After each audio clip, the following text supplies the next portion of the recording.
What's up, YouTube? It's Richie from Boston, and I'm outside doing something, and I'm listening to a podcast from a channel that I actually really like, and I pay quite a bit to listen to him, even though I don't agree with almost, I'm going to say half of what he says, because he looks at everything through a purely logical, purely scientific lens. I can't stress this enough to people. If you want to look at things and listen to science and do all this other stuff, or if you want to listen to things strictly through the Bible, but you don't interpret it the way it's supposed to be, you're never going to get the full picture.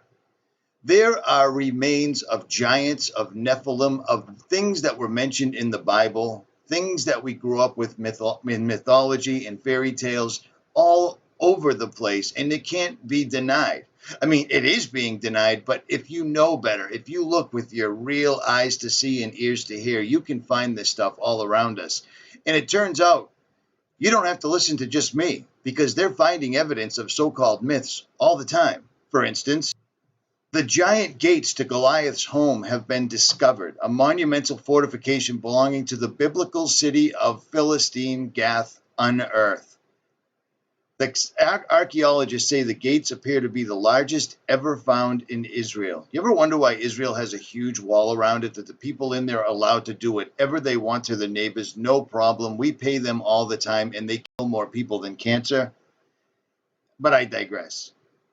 They have literally found the monumental gates to Goliath's house. You know, Goliath, the giant, the thing we grew up with thinking were mythology or fairy tales or just those wacky things written about in the Bible.